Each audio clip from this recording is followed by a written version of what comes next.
Hi guys, welcome back to the Scat podcast. I'm your host, Dirtygary.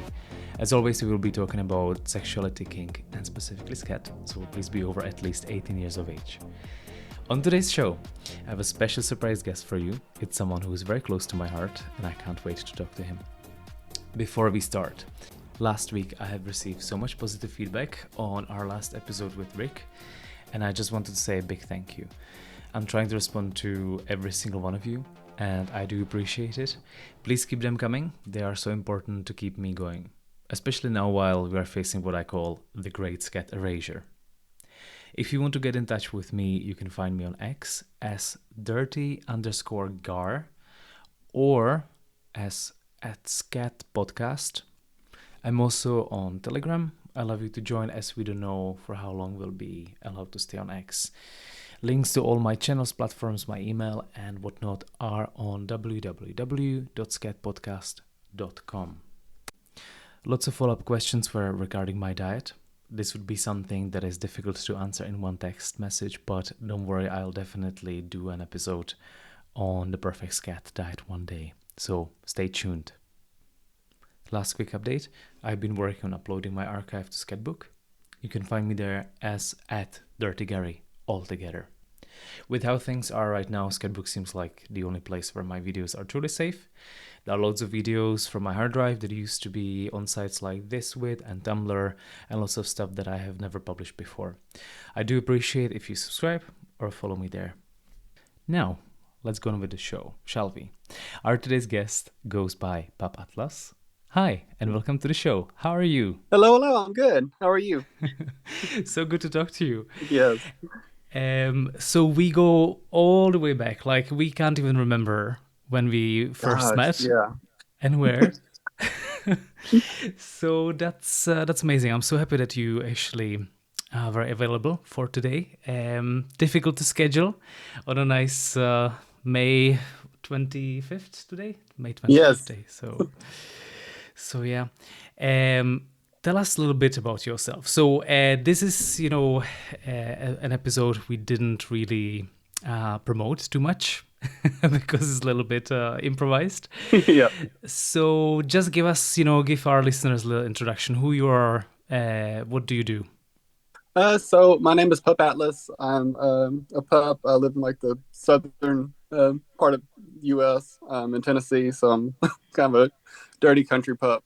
But I haven't really been in pup community for that long, maybe like a little over a year. But as far as scat, I mean, that kind of goes back to me being a teenager and being into it and exploring. And it wasn't really until I got into being a pup that I kind of like started exploring with other people with scat play. So Cool. Yeah.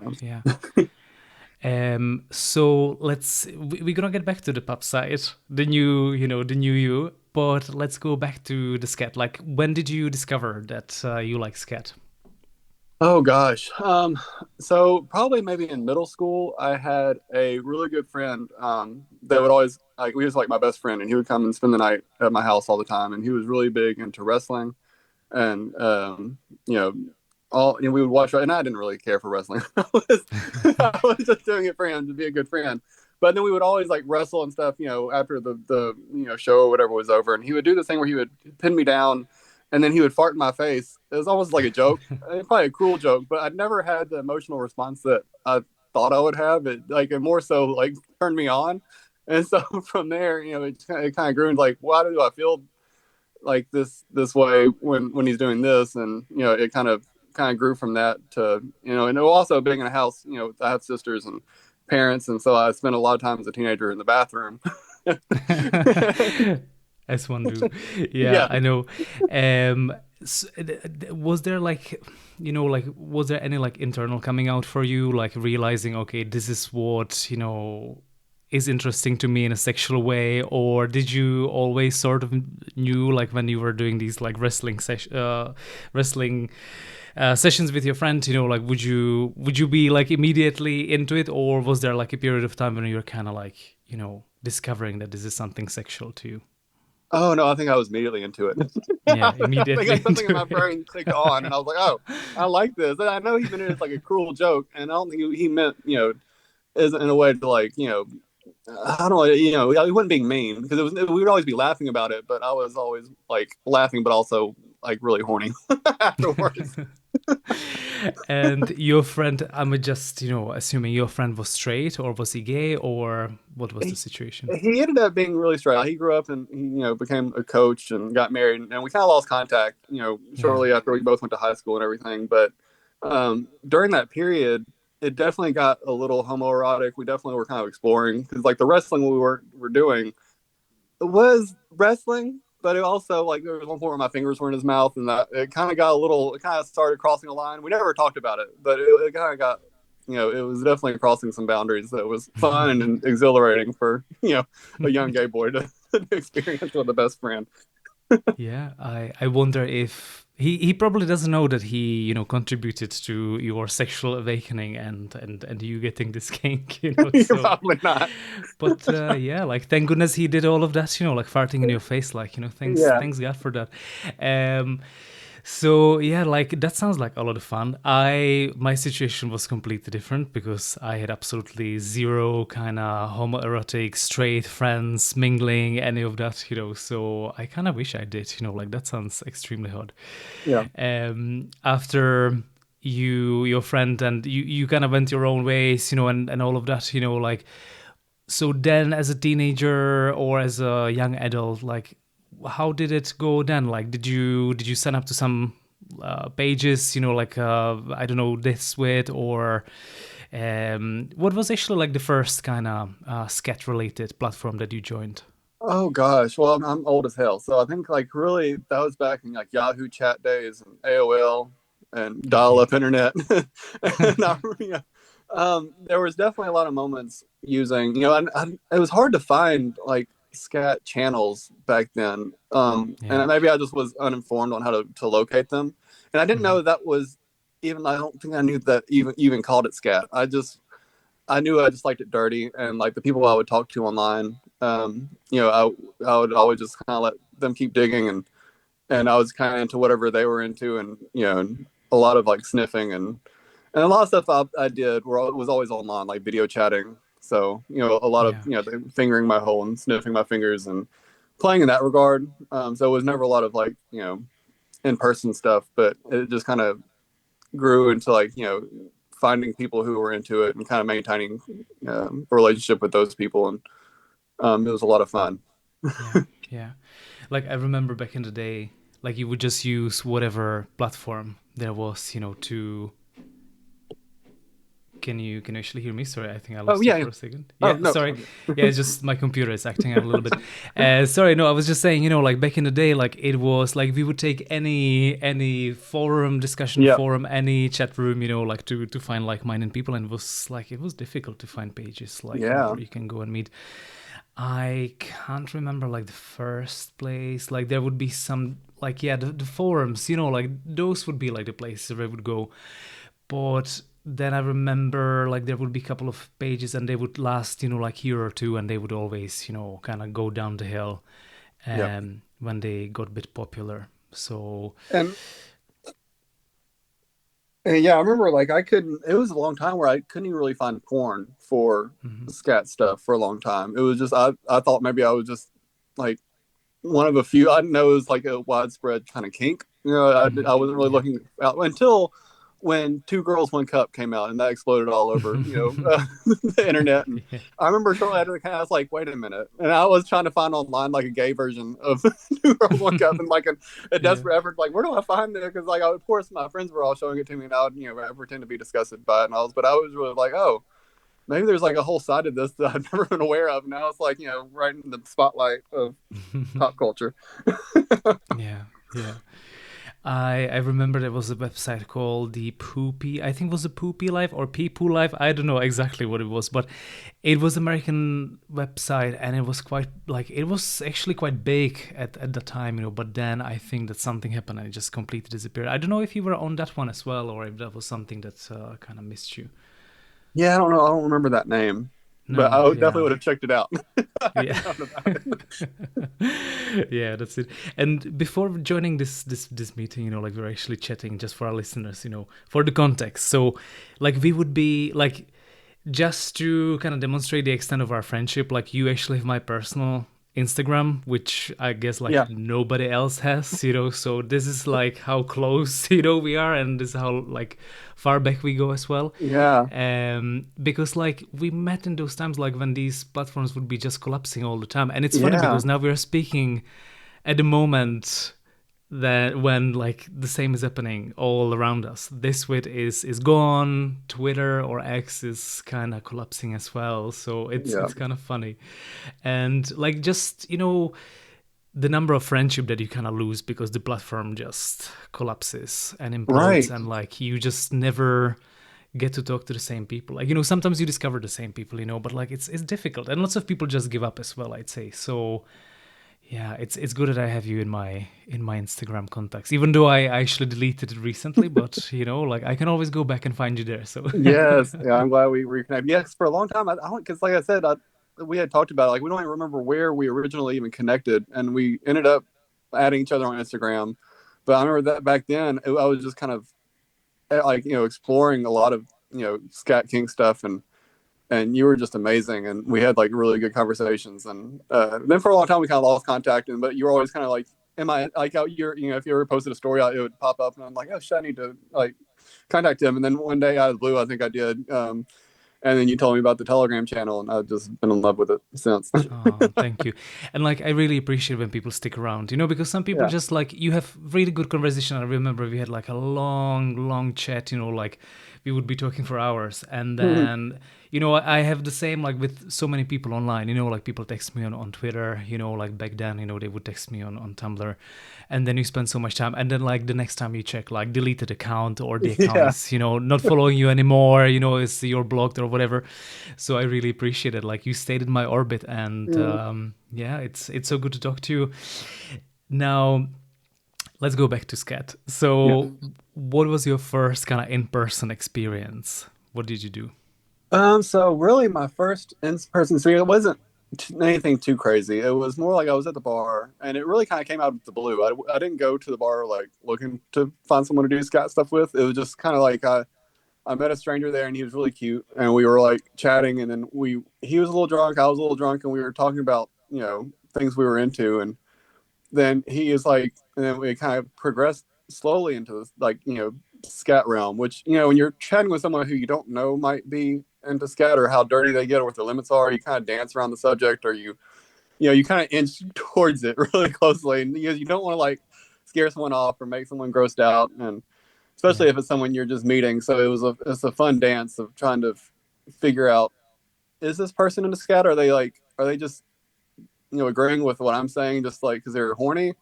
And but then he kind of offered to like give me head while I was taking a shit, and I was like, oh, I'd be totally down. So and then we went back to his apartment, and we did that, and we kind of ate each other out, and it didn't really it wasn't very messy, but it was a very fun, exhilarating experience to have that as like a first kind of scat yeah, experience for sure. yeah. I bet it Um, was like it must be amazing to meet someone in person. Like you know, I can just imagine like you know the excitement, and like you know the mhm. excitement building up, you know, like when you met someone and you think like, oh, there's a chance that they like scat and you might actually have fun with them, and you know there must be something. I don't think that I ever had the same experience. Like it was always kind of agreed before and arranged, and you know there was preparation, and you know all of this awkwardness, you know, which I think that Yes.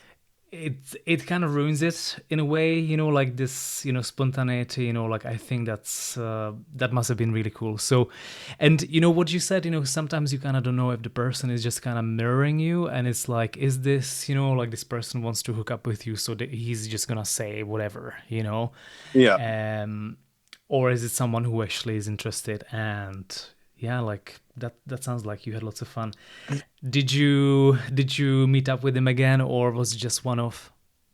Oh well, yeah. I wish I met up with him again. We traded numbers, but we ended up losing contact. And he wasn't even from my area. I think he was from another state, and he was just in town to take care of one of his parents who was really sick. So I think he ended up moving back. So we kind of lost contact. But shortly after him, I was playing around on Grinder and found someone. And funny enough, it was probably the dirtiest I've ever done with someone. scat wise. What did you He do? uh, just kind of we talked a lot like for like a few months on Grinder before we ever actually hooked up in person, and it kind of quickly talked about scat, and it was a fun build up. And when we finally got to meet up and play, I was kind of surprised how quickly I got down there and put my mouth on his hole and like watching it come out, and we kind of made out with it. It was a lot of experimental stuff. It was very fun. We kind of flip fucked a little bit, and um, it was very messy, and it was one of the experiences where like it was mind blowing. I loved it, but then the cleanup was a complete nightmare. And looking back, there were so many like setups I should have done because we did it at my place, and I think I had to wash my sheets and comforter like 4 times in a Yeah, row. yeah, I didn't put a lot of thought into it. I was more so I think I was thinking with my dick. So it it was like the play was fun. The cleanup was a nightmare, but yeah, definitely, yeah, it taught me some lessons on like, okay, if I'm gonna do this again, there's some like, things I can do to set up to make my life not yeah. so much of a living hell to, to clean up from. You you live and learn, as they say. Yeah. I thought one little towel on the bed was gonna be enough, and I was like, oh No, no, no, no. One towel is never enough. yeah, no. Oh, that's so true. Yeah, And yeah. what's so funny is his dad was a pastor, so it was so funny like talking to him after and like just how dirty and kinky he was, as opposed to like his upbringing and like his kind of life outside of his sexual kink was really fun to talk about. Yeah, yeah. I just wonder, how it was for him, like growing up in the, in his family with with his Right. dad, doing this job, like that must have been interesting, you know. Yeah, exactly. And I wonder, so you said that you met him on Grinder. So was it like that? That would be like a few years ago. Like I'm off Grinder for like 3-4 years now. Yeah. But I remember it would be quite difficult. So there would be lots of like emojis that people would use to, to give a hint, but not to Yeah. reveal everything. Like you wouldn't use the poop emoji. You would kind of No, use, yeah. maybe like the piggy emoji Yeah. or, something like The that. pig one is used a lot. Yeah. Yeah. And now they Like, have like, tags are great. I think, a lot of people that play like pig play. And yeah. there's a tag is great to use. And but then, yeah, that Yeah. conversation with him was almost the same way. It came about more naturally. Like when we started talking, it was more just your standard, grinder talk. Hmm. Um, and so at the time, I really couldn't like neither of us could really host. So it kind of was kind of trapped on just talking on grinder for a while. And so the more we kept talking, the dirtier we kind of got, and until it led to like talking about scat. And then he was like, and then shared a bunch of pictures, and I was like, oh, well here. Then just like once somebody is finally brave enough to like actually mention it, and you're both and you're both into it, then it's just kind of like great. And then like finally like kind of the top is blown off, and you can just be free about talking about whatever you want, and it's wonderful. Yeah, yeah. It sounds to me that you were actually quite lucky on Grinder and in general, like meeting the right people, because I don't know if it's just that in general Americans are a little bit more, open-minded when it comes to kings, but yeah, like I'm that's very that's a yappy too, so I have a tendency to like I'll push the boundary. I'll keep talking about dirty things until like if they say something like, "Oh, I'm not into that," then like I'll let them know where my boundaries are so I can stop at them. So as long as somebody gives me the green light to keep going, I'm like, okay. that's a great thing to have, actually. That's great. Tell me, so I'm just curious, like where to kind of put you. So like which sides of sketch do you enjoy the most? Like what are the things that you do that you are the most into, things that you're maybe less, and like things that you wouldn't do? Like if you can give us kind of overview. Gosh, for me, I think for the majority of my time exploring with kink has always been online. So and a lot of times I've never done like a lot of it, so a lot of it is just like fingering my hole, getting it in my hand, or jacking off with it. Um, and never been so much into like eating it. Hmm. I like Yeah. the idea of it, but I think it's just something haven't really gotten used to doing, especially swallowing it. Like I'll lick it or I'll put it in my mouth, but it's never gotten to a point where I've like swallowed any of it. Um, but Do you, sorry, just a question, do you watch eating or feeding videos? Like do you find them interesting, or do you just skip?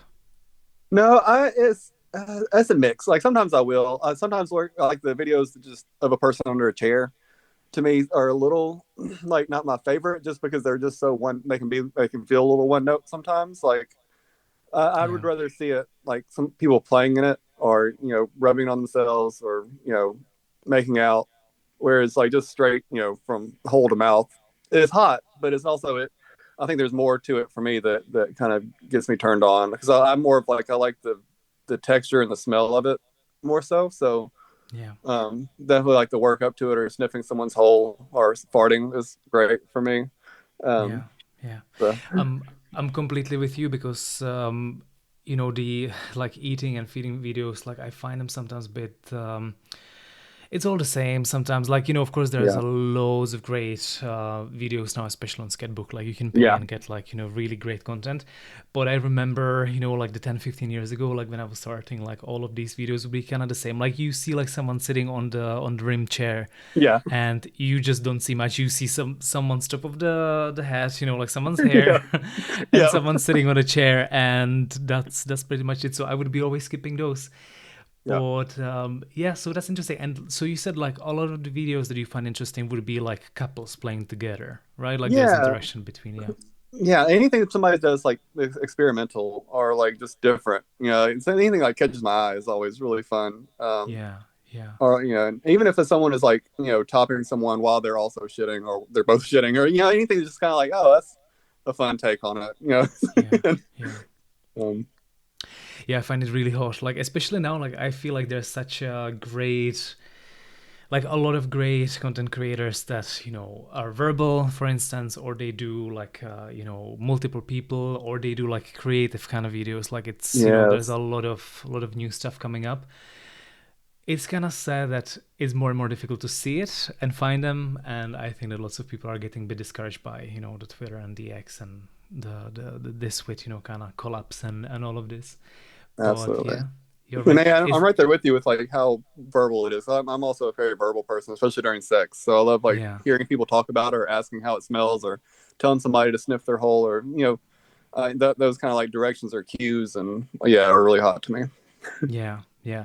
I know like back in the day, like there would be only like one or two verbal videos where people actually speak, and they would be like super famous. Everyone would know those, because there would be so few. Like, the same like Yeah, with the face, like yeah, you don't hear the voice and you don't see the face. That's kind of the rule of, the online, anonymous yeah. scat content that you get there. And I wouldn't do either yet, like I'm getting a little bit more comfortable with my voice because I've got the podcast. So for the few that are listening, so I'm kind of thinking to maybe introduce a little bit more of, me speaking, maybe in my videos. I don't know. We'll see. We'll see in the future, maybe.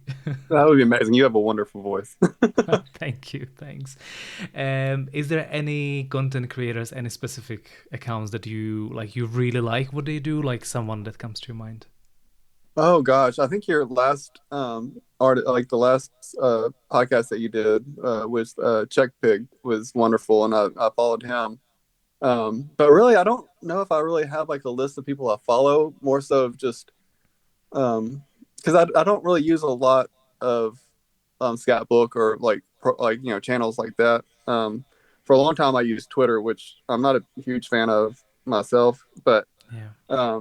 they do have a lot of content creators, and sometimes I'm not really looking exactly at who I'm, the account that I'm following. And also, I have a terrible memory, so I'll follow them, or I'll like the video so I can come back to it, or I'll repost it so I can come back to it later. But Yeah. yeah, in the moment, I'd be hard pressed to like think of a specific title of a You see, channel. I don't blame you because like all the names, especially on Twitter, like everyone is dirty something or Yeah, fag, or like it's all the same, shitty or scatty, and yeah, like it's really difficult. Like, and also because the handles, the tags would be completely different from what's their name, and like yeah, somebody asked me in the past, like, oh, like I'm starting, like what would the advice be from you, who's doing this for years now, like what would be the advice? And like I said, like, look, just try to do whatever you enjoy, but like just make sure that like your name is not generic, pig or something. Well, Czech Pig is amazing. Like that's you can't forget that one. But there's so many Dirty Boy and Scat Boy and Fart Boy and all of this. Masters as Yeah, well. So my advice was like just pick a name. Like it doesn't have to be a real name. Like can be yeah, whatever. But like if you go with a boy or guy or lad or whatever, that's just not like people will just forget, and like the algorithm like don't always show you the same people, and like as you said, like you wouldn't really keep like tabs or a list of people to follow. So yeah. Now I actually want to talk about the pup king and sure. all of this. So how did you like, so this is a new thing because I think when we met you weren't into it yet, I think. Yeah, So tell me more about it. yeah. It's something I kind of fell into. More so, I went to like a party that was hosted by a friend of mine, and they were like, there were a bunch of pups there, and which I kind of went in not really knowing what to expect. And so it was a lot of overstimulation because it was the first time me going to a big sex party where there's like just a ton of people there. And the place they were had it was really big, so it was really fun to like walk around, and it was like you had to check in your phone, so you couldn't have your phone with you. So it kind of like that whole idea of being brooding in the corner with my phone was thrown out the window as soon as I got there. I was like, oh, I can't have my phone. So I was like, okay, well now I have to like introduce myself to somebody, so I'm not standing here looking lonely. And one of the first people I kind of like started a conversation with was a pup, and kind of find out that in the city I live in, there's like a small pup community, and they invited me to come back to like their monthly pup nights. And so after the sex party, I went to the pup night, and it was a very wonderful experience. And at that time, I think I had like a cheap like Amazon pup mask that I had for a few years. More so just so I could play online with being anonymous and have like have different camera angles besides just the Yeah. just the one angle to use for your dicks. and and so but I never really explored like actually being a pup until going to pup night. And then after that I like invested like in a Mr. S leather pup hood, which it was wonderful.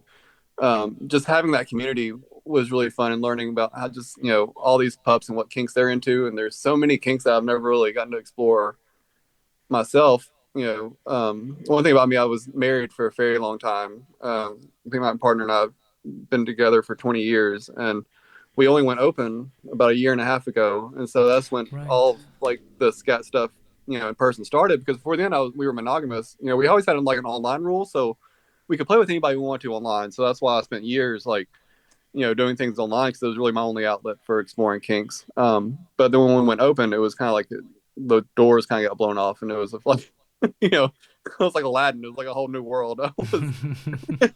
So I was kind of throwing myself into any kink, I could find, just to like figure out what I liked. And of course, scat has always been something I was into. So, and then being a pup was something I think more is just it kind of fit my personality type in general, because I'm already really bouncy and goofy, and I found that the other pups were also bouncy and goofy, and a lot of them were also really kinky. And I think most pups are more into like piss play, which is great. Some not so many that are into scat, but I'm definitely one of the pups that is into scat. Yeah, yeah. I'm just curious, like, with your husband now, like, do you feel like since you went open, like, do you feel like your relationship has been enriched, or like, how did it change your relationship?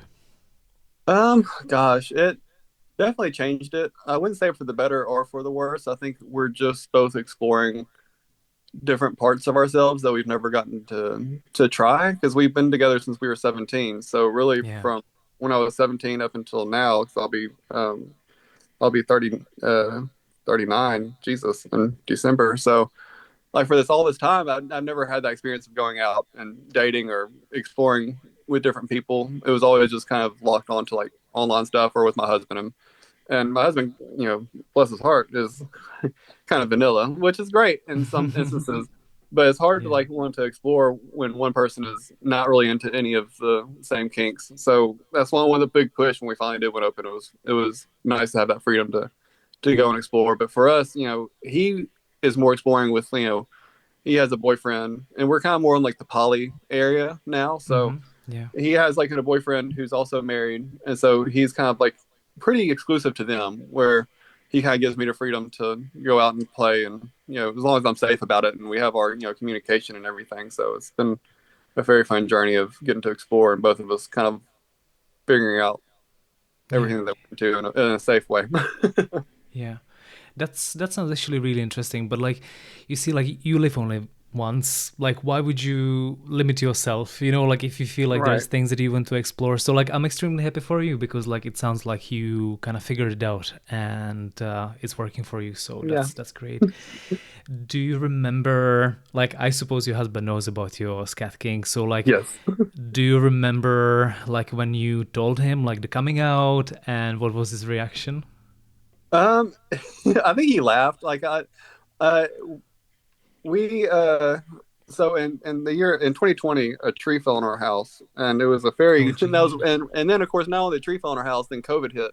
So what should have been like a quick, not a quick fix, but a quicker fix for in any like normal circumstance to like fix the roof and get everything back in order. The house set for months with no roof on it. So what turned into just like the roof and some of the like foundation being a little jacked up ended up them having to replace most of the house because everything got water damaged because nobody could Yeah. work, nobody could come out, and COVID kind of shut everything down. So we were in a rental home for that whole year, and that's where like when you're in a new setting, sometimes it can make you feel a little more free to like try different things. And Hmm. I really was exploring with more scat stuff there. And we had this the house we were in had like a spare bedroom, and he had made a comment that he's like, "Damn, the cats really took a shit in this room or something." And I couldn't tell like no, it wasn't the cats, it was me. And I kind of came clean, and he like laughed it off. But he always knew I was like more dirty because I would ask him to like pee on me in the shower, and he'd always say no. He wasn't really into it, so it was. But something he definitely knew about. But Yeah, yeah. he would politely decline. So that has been like really long time, like when you were together, and he kind of didn't know, like, because I remember from my own experience, like I would get really kind of anxious sometimes, Mm, that like my partner would see something on my phone, or I would forward like a picture or something, or I would say something or whatever, like I was getting like kind of persistent nightmares about it, that he's yeah. gonna find out. Were you anxious as well, or was it something that you kind of just you didn't care too much, like you were just living your life and you didn't care too much? Yeah, I don't. I think I think I was anxious about it for a long time. For the first maybe 10 years that we were together, I didn't know if he knew. But Yeah. also when we would have sex, I have a tendency like when I'm really horny to say things that are a little bit more dirty, and he would really be nice enough to play along sometimes. Like I would say I'm like sniff my balls, and like I clearly tell he wasn't actually. He was pretending to sniff my balls, and it was a very nice gesture. But I could tell like okay, he must know if I'm like asking him to do these things that I was never like shy about how dirty I wanted to be. So when I'm horny, I think words just come out of my head, and Oh, that's brilliant. Yeah, I can completely like picture, like you being in bed and but you've got such amazing personality. So like he took it well. He said like, "Okay, happy for you. I'm not going to participate in this because this yeah. is not something." Yeah. Yeah. Okay. Well, did you feel liberated? Did you feel, somehow like a stone has been dropped from your heart, as we would say, like, did you feel like any better after after you told him after 10 years? Did you say 10 years was it? Yeah, right. Yeah. Yeah, just about, and yeah, and a little bit only because I think I was holding that secret, or he. I mean, who knows what? Like, I never like intentionally hid anything, and I didn't really make that many videos. So, and we have each other's password to our phone, so we've never like cared Oh, about. wow. Okay. And he would never like really go. We never really go through each other's phone anyway. But if he were to Yeah. find like scat porn or like if I had a link up or something and he saw, I don't think he would like really bat an eye. He'd be like, oh well, that tracks for you. Yeah. So, Yeah. Wow, that's that. Like I can't imagine actually giving my passwords to anyone, like even to my boyfriend. yeah, So that's kind of crazy. But for me, the situation was so much different because I already had my ex and my following and everything when I started dating my boyfriend, and I mentioned like, oh, like I'm on Twitter and I've got 10,000 followers or whatever, back then. And I said, like, I'm not ready to tell you, was the niche or the kink, that I'm doing, but like one day maybe. So I kind of gave myself like a deadline. So it took me like two Yeah. years. But it was really stressful for me, because it was like, I don't want to keep like any secrets, but also like, Right. well, back then we were still living separate. So I was still filming like when I was in my own house, and we would spend like the weekends together and then Wednesdays together. So it would be like, when I'm home alone, like I need to do like, the filming, the editing, and all of that. And the weekends would be completely like I don't open the phone, and like I make sure that like my phone was on the, no notification, whatever, the focus mode, Yeah. whatever. So for me it became really stressful. And there would be sometimes like when I open the phone and there's something like flashes on the screen, there would be like a Twitter or a picture or something. And yeah, those moments were really kind of scary, but I can it's imagine. much better to live, like live the truth, like, just, and like if the person loves you, like they should accept you the way you are. So like I'm happy Right. that, yeah.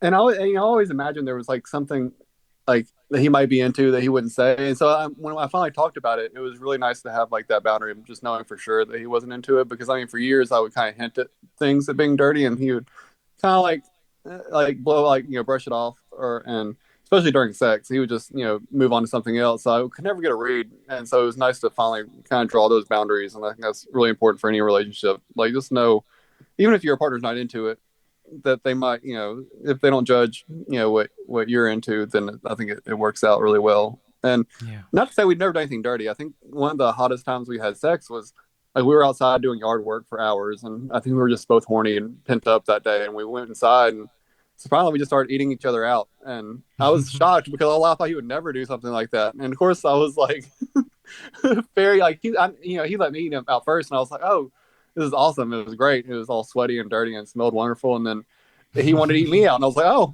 we can go right. And he did, and I was very shocked. But I think it was maybe something he was experimental with because he hadn't really tried that again. But that was a very fun day. Yeah, yeah. Just the last question because we are running out of time, and like we can do part two as well, because like I love this conversation. Like it's so easy to talk to you, and like I think that lots of our listeners will be really interested to hear more from you. But last question before we run out of time, we have only 40 minutes for this episode. In the pub community, like what type of sessions do you do? Like is it like is there any consent like before you do like the whatever you do? Like I suppose there would be more people kind of involved. So would there be a lot of scat involved or piss, or what's the group that you are part of actually like?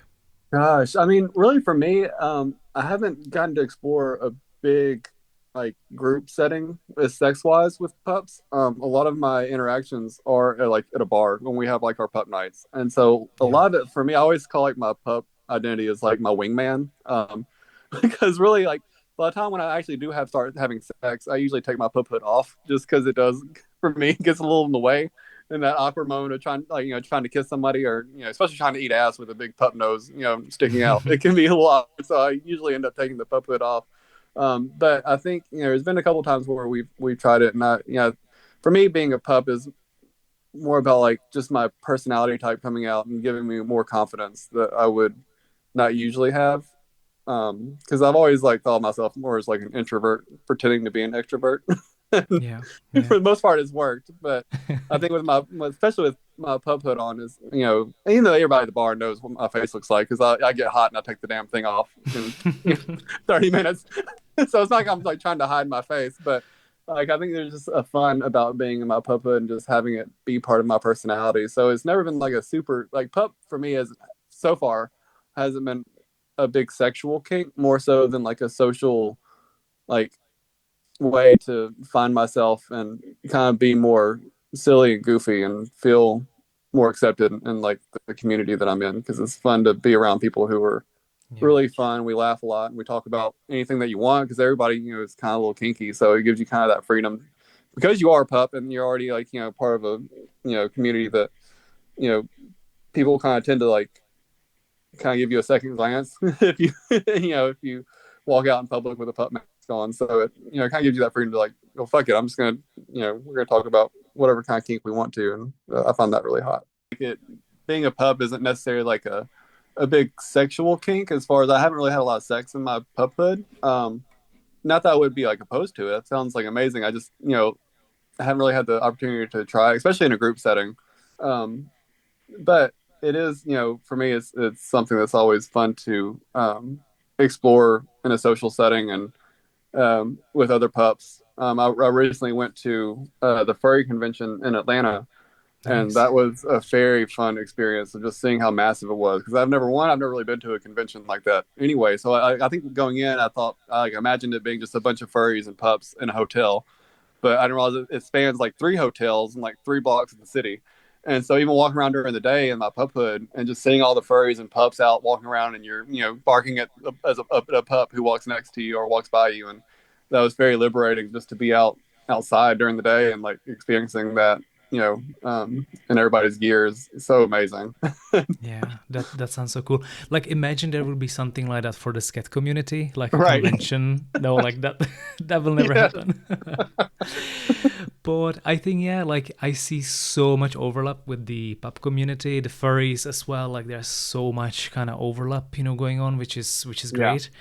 And it's just a shame that people are not as open-minded about sharing their scat king and all of that. Is just is a little bit sad. But look, like I'm happy for all the communities coming together, and you know, it is what it is. Like and maybe that's also like the good thing about Scat, that it's always a little bit edgy Yeah. and a little bit something that is never gonna be mainstream. So that's Well, no, maybe the your cool your thing about it. your podcast might blow it up because it's very amazing. We'll have PooCon 2027. You never know.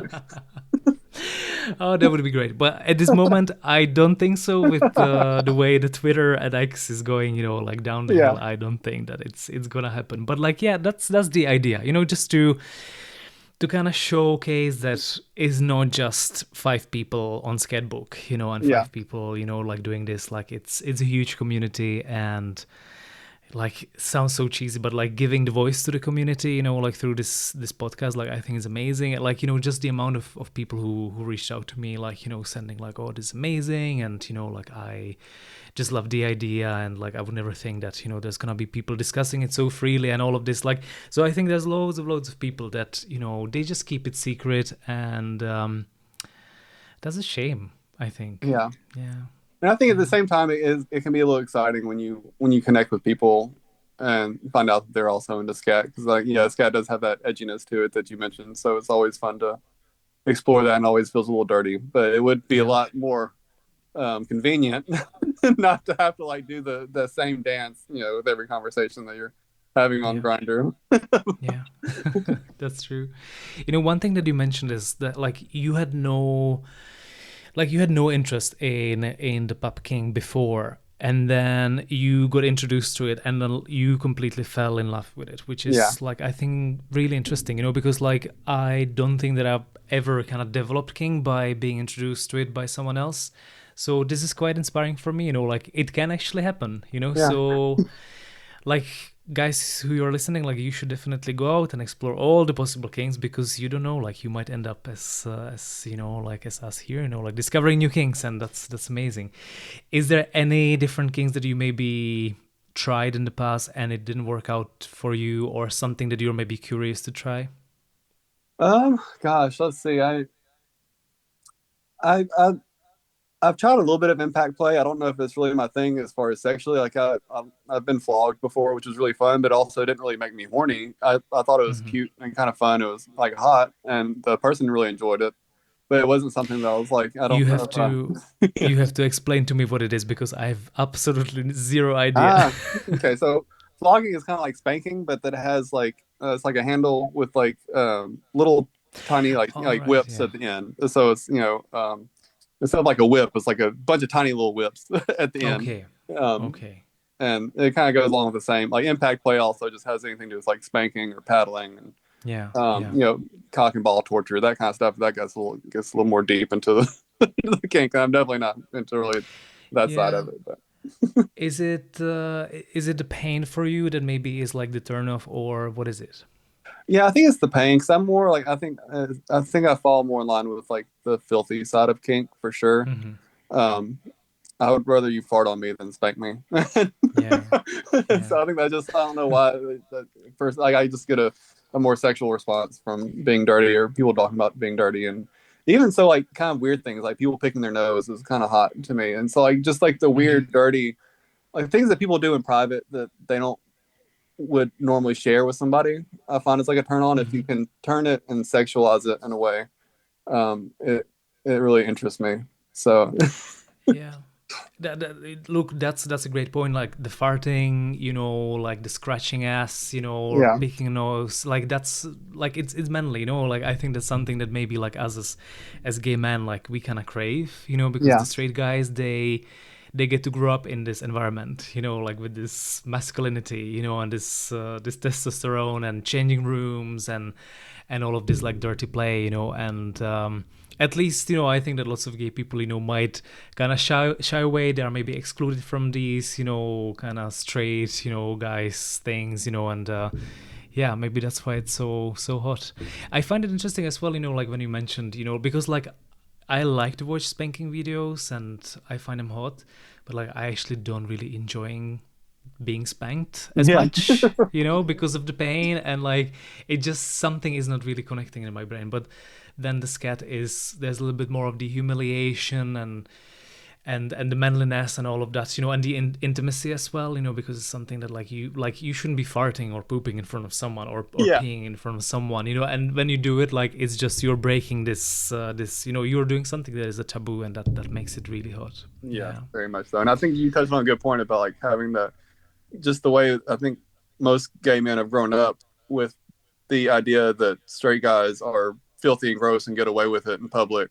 Yeah. But gay Yeah. men, we had always had to be put together, and especially if you're looking at a movie or TV, gay men are always dressed so sharply. They're so clean. They do everything so perfect. They have, a great vocabulary, but you wouldn't, you know, imagine them being dirty. But it's almost like the opposite. Any gay guy that you meet has a very dirty side in some way, shape, or form, and and I think it's fun to explore that. Yeah. This is interesting because like I grew up in Central Europe where like there is this idea of gay men being kind of dirty, like not in a sexual way, but in kind of like religious maybe way, like, oh, you shouldn't have anal sex, like that's dirty, the Bible says, you shouldn't do it, like, so it's interesting, like as you say, like when I watch the American media or the English speaking world, has this idea like, oh, gay people are really kind of clean and they're like really organized and like they're a little bit more, like less masculine, a little bit more feminine, Mm-hmm. and that's an interesting idea. Like I think like that's so cultural as well. So yeah, you're definitely right. Like there's something to it, And I can't and blame the TV for, movies for trying to portray gay men in that regard because, I mean, during the hmm AIDS epidemic, gay men were looked at as nasty and disgusting. So I think it was a hmm change that had to happen for people to, accept that gay people are just normal people because I think, early gay life and, the 80s and everything with, AIDS, it definitely put a stigma on being gay. So I think there had to be a change, but I think now it's one of those things that stuck around so long that it's almost overused as a yeah. in TVs and media and the way gay men are portrayed on in movies and Yeah, stuff. because now it's so common to see like, oh, the gay best friend, Yeah, like everyone wants the gay best friend, and like it has changed so much, which is really cool, I think. But yeah, like it's an interesting stereotype. So I think that like gay men kind of long for the real masculinity that they might not get from their gay partners, because then we were conditioned to be, perfect and smell great and, take shower 3 times a day and all of that, So yeah, it's interesting like how all these things kind of work. Um Another thing that I noticed like with gay people is like, they love to douche and they're like so kind of yes, squeamish about shit, So with straight guys, yeah, especially like, the bi straight passing guys, they don't care as much maybe, like yeah. they would go dirty, so So and I find with especially with pups because the pup kink really kind of stemmed from the leather community, hmm almost as a way of like it was you weren't someone's slave. You weren't a boy. You were a dog.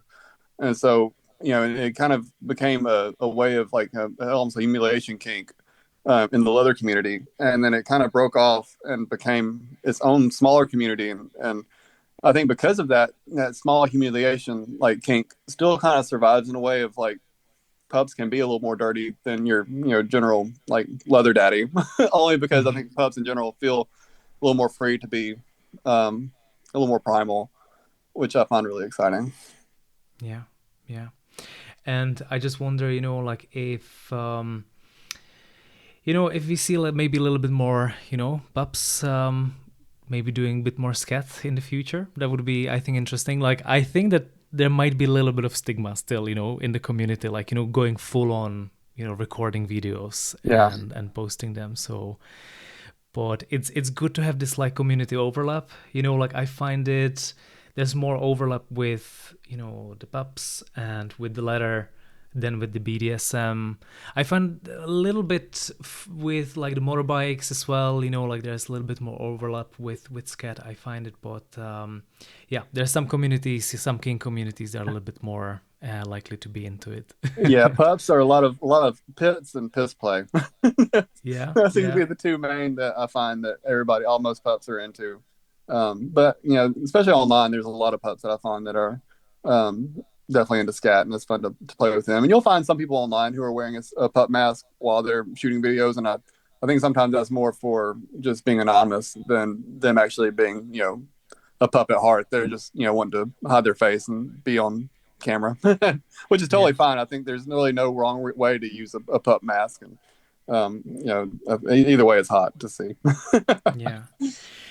Just out of curiosity, like your mask, so like, how did you find the person who made it for you? Because you said it's custom, right? Oh, this is from Mr. S Leather. So they're based in San Francisco, Mm-hmm. and they're like a leather company. So they don't only sell pub gear; they sell a lot of leather gear, obviously, and it's really high quality. They a lot of stuff can they have, I think my pup hood was probably like $120, and you can find pup hoods on Amazon for 20.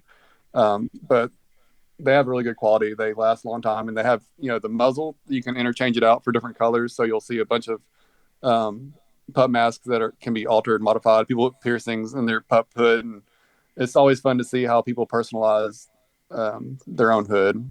As Yeah. well as like they also, for more expensive, you can even have Mistress Leather customize the ear colors and the eyebrow colors to be different things and all different sorts. Most of it's made out of neoprene, which is great for sweat and piss play and all sorts of like Mm-hmm. liquids. But they do make more different styles of the pup hood for people who might not be comfortable with having a whole hood covering their face. So some of them they go around the mouth but leave your head open, which is very comfortable for a lot of people because you can still have your ears out, you can hear more, you can wear glasses with it. They have some that have like a cloth instead of the neoprene around the mouth, so it feels more breathable for people who get like maybe claustrophobic. And yeah, it's fun to explore all the different kind of ways to Yeah. to wear a pup That's mask. that's so cool. Like, so many things that like I wouldn't even like as someone who's not in the community, I wouldn't even think, but like I suppose the mask then becomes your like part of your identity, Yeah. So yeah, doesn't it? Yeah. yeah. So like like, especially you'll see a pup in public, and like, oh, I know that pup because their pup mask has with the Yeah. colors they use, or has a fun piercing, or you Yeah. it's fun to see people having their pup. That's where I think that where like pups and furries kind of overlap a little bit is just with Mm-hmm. personalizing their personas. I guess fursonas for furries, and I don't know what you would Yeah. call a pup sona. I don't know. Yeah, like I find it actually super practical as well because like then you don't have to worry about like cutting off like cropping your face from the video. Like you can actually Yeah. show like you can work with many different angles. That like someone like myself, like I don't put my face in the video, so like I Yeah. have to be really careful, about the angles and stuff. So that makes it really easy, and then like you become recognizable because like humans have really good how to say like you can recognize faces really Oh yeah. easy, but I Facial suppose like the recognition. mask, you can recognize the mask as well, like it's similar to like a face, so it becomes like an easy, to recognize like the people that you follow and everything. So that's great. Last question. What about the butt plug tails? Like, is that something that is popular in the community, or is it something that is not really a thing? Oh no, it's very popular. Yeah. I think it's more popular in like private scenes because obviously you Hmm. can't. A lot of the, depending on what part of the country you're in the U.S., most bars you can't wear a jockstrap in. Even like my bar that I go to here in my city, we have underwear night, but you can't wear jockstraps, which are like the most common common underwear Yeah. for gay men to wear. So you'll see a lot of times people put like a handkerchief or something over the butt, or just wear normal underwear, which is totally I think the idea. But as far as the pup tails, you see a lot of those, especially in porn, and people wearing those, and house parties or places where it's not public, but they are very very popular. I haven't gotten one myself, but I'm very wanting to get one, especially just to pull it out of another pup and taste it, play with it. Yeah. I think there's a lot of room for scat play with a pup tail because you can get really messy and fun with it. Yeah. Yeah. I have to send you. There's a guy who does like a cartoon. He does animations as well, and it's basically like a pup. It's what's his name actually? I'll send you the link.